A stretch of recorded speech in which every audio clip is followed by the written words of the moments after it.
Bonjour, nous allons vous présenter aujourd'hui la navette électrique du futur. Elle a pour nom Cybergo. Je crois d'ailleurs l'entendre arriver. En fait, elle est silencieuse et surtout, regardez, entièrement automatisée. Pas de volant, pas de chauffeur. C'est automatique, c'est absolument incroyable. On va monter à bord pour aller interroger l'un des dirigeants d'Induct, Max Lefebvre. Bonjour Max. Bonjour. Est-ce que ce concept préfigure la mobilité du futur? Exactement, c'est une nouvelle solution de transport qui s'intègre dans les problématiques actuelles de mobilité. C'est 100% électrique et sans chauffeur, comme vous avez pu le voir. La Cybergo roule et elle a fait ses premiers tours de roue il y a seulement quelques semaines. C'était à Paris, à la Cité des Sciences. Regardez.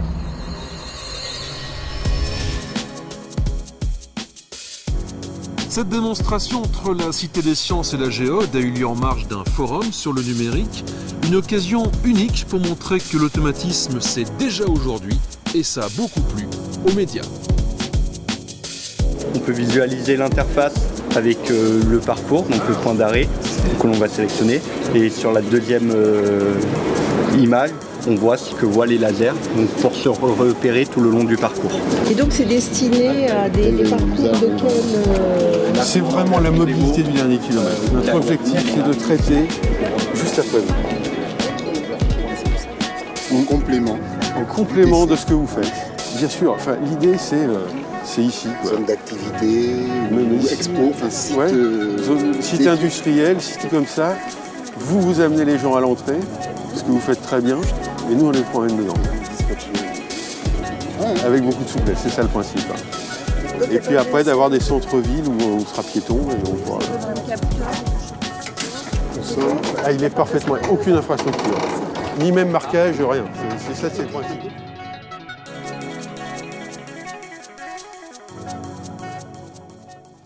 Alors on a envie de comprendre comment ça marche, comment la Cybergo peut-elle rouler sans intervention humaine? Eh bien c'est grâce à ces capteurs, comme par exemple ce capteur laser, il y en a 4 sur la voiture, avec en plus des caméras. Mais on va en savoir plus avec Nicolas Peloffi. Alors Nicolas, cette voiture elle a des yeux et des oreilles. Tout à fait. Cybergo est muni de 4 lasers qui permettent à chaque instant de construire une carte de son environnement proche et de la superposer à une carte préalablement enregistrée afin de connaître sa position précise. Eh bien c'est ce qu'on va voir précisément maintenant en images. On va en parler avec un autre ingénieur d'Induct, Hassan Ouchoui. Bonjour. Bonjour Laurent. Alors en fait, il faut construire une carte numérisée pour laisser la voiture partir. Tout à fait. Le Cybergo, lors du premier passage, numérise l'ensemble de son environnement grâce à des télémètres laser et des algorithmes de robotique adaptés. Ainsi, le Cybergo sait où il va. Exactement, et avec une très grande précision et une grande fiabilité. C'est mieux que le GPS et c'est plus sûr. Tout à fait, ça subit moins de perturbations et du coup c'est plus fiable tout au long du parcours du véhicule, ce qui permet de le déplacer et de le mener à sa destination en toute sécurité. Hassan, merci pour ces précisions. Alors on sait tout maintenant sur la technique du Cybergo. On va rejoindre Pierre Lefebvre à bord de la navette, car c'est intéressant de savoir quel est l'historique de la société en la matière. Et justement, Cybergo n'est pas un coup d'essai, puisque avant, vous avez déjà fait des navettes robotisées. Alors tout à fait, Cybergo est le premier véhicule conçu comme un robot.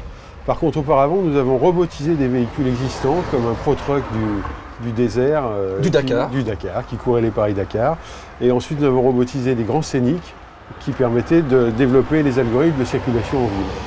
D'ailleurs, je peux vous montrer quelques images sur le sujet. On regarde sur votre tablette. Induct, c'est une société spécialisée dans les applications de robotique appliquées à l'automobile. Le projet autonomique a consisté à développer un système de copilote virtuel.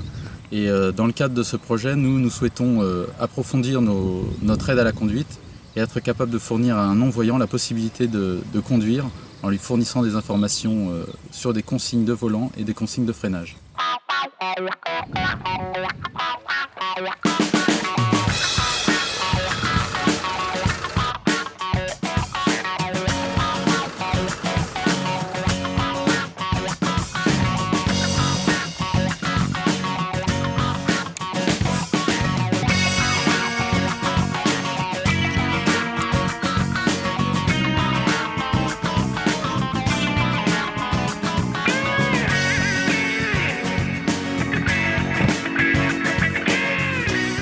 Donc le système s'appuie sur la technologie GPS, donc le véhicule est localisé par système satellitaire. Nous avons également des capteurs qui permettent de capter la perception des obstacles et des bords de route. Et ainsi, on est capable de lui fournir des informations vocales de type angle volant et de type freinage. Gauche 5, frein 2, 1, frein, gauche 10, gauche 5, droite 15, droite quart, droite 15. Et aujourd'hui, on est capable d'atteindre des vitesses de 70 km/h sur cette petite piste Club de Lédenon et une vitesse moyenne autour de 35 km/h. L'intérêt d'abord c'est de prendre du plaisir, parce que ça paraît impensable pour un non-voyant que de retrouver des sensations automobiles, donc de se glisser derrière un volant quand on a perdu la vue, ça paraît impensable et c'est un plaisir extraordinaire de ressentir différemment aujourd'hui le véhicule puisque je l'écoute avec mon corps.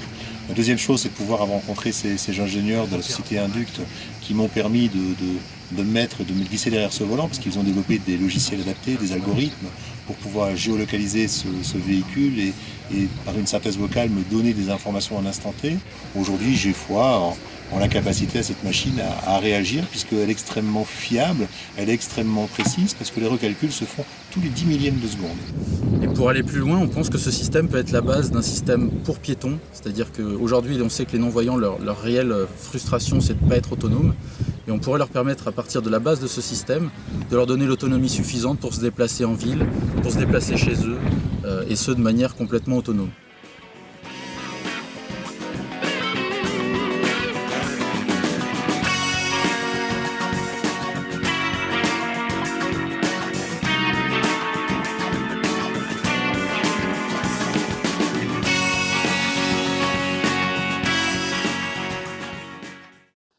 On est toujours à bord de la navette Cybergo, mais cette fois qui roule.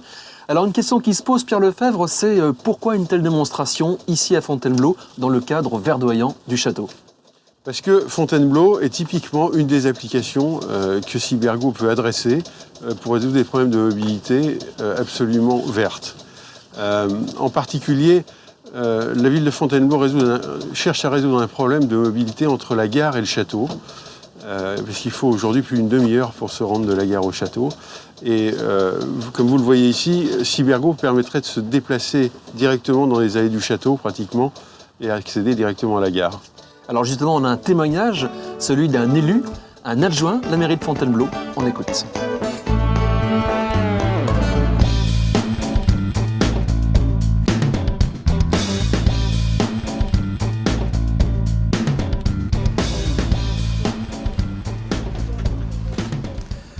On vient de voir une belle image en matière de mobilité avec la navette, un vélo et même des chevaux.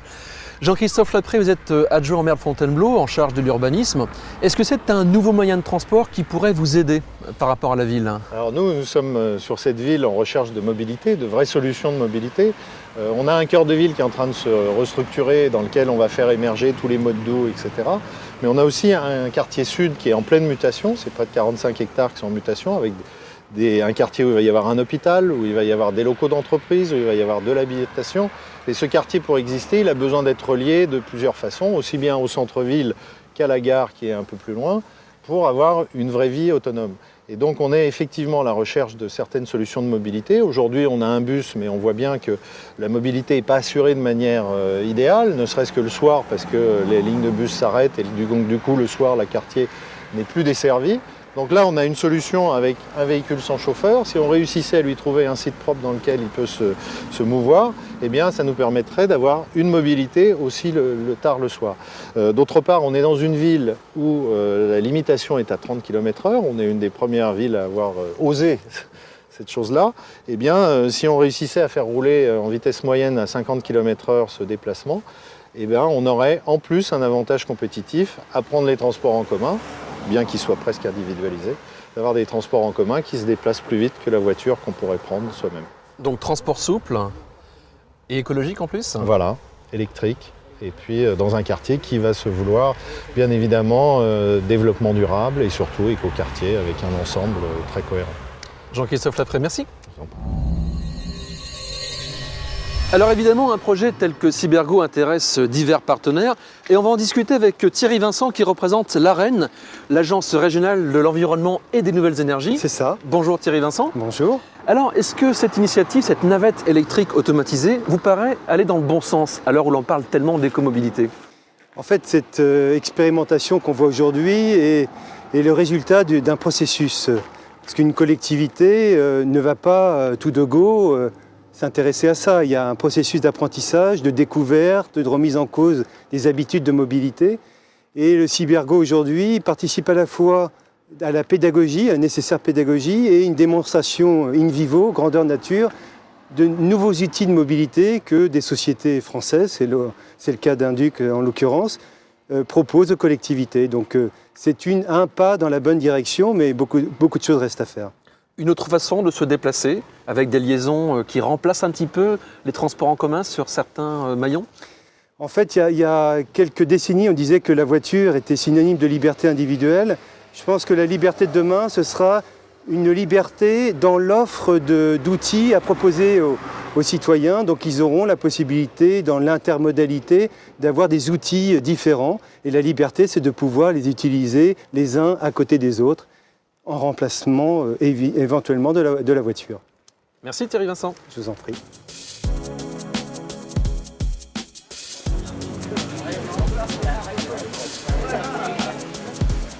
Alors on le voit, un certain succès pour ces essais du Cybergo. Alors peut-être on va essayer d'avoir quelques réactions, messieurs, dames. Vos impressions à chaud sur cette petite balade en navette automatisée? C'est très agréable. D'une part, c'est confortable, c'est silencieux. Ça vous plairait au quotidien? Ah oui, oui, ça me plairait au quotidien.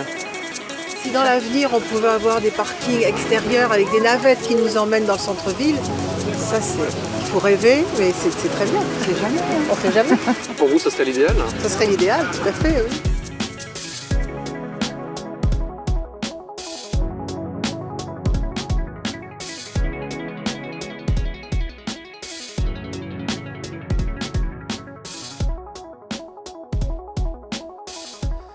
Une dernière question, Pierre Lefebvre, avant de se quitter, car il y a un autre projet en préparation chez Induct, un autre véhicule qui a pour nom Modulgo. Oui, alors Modulgo est un véhicule très différent puisque c'est un véhicule urbain à 3 places, électrique évidemment, et qui a été conçu dès le départ pour être un véhicule d'autopartage à bas coût et qui peut être très facilement nettoyable et utilisé par tout le monde. Il a une caractéristique qui le rapproche quand même de Cybergo, en dehors du fait qu'il est complémentaire en termes de service, c'est sa capacité à se garer de manière autonome et robotisée dans des parkings très denses. Donc toujours de l'automatisme et l'intelligence artificielle. Pour partie, oui. Merci Pierre Lefebvre. Merci.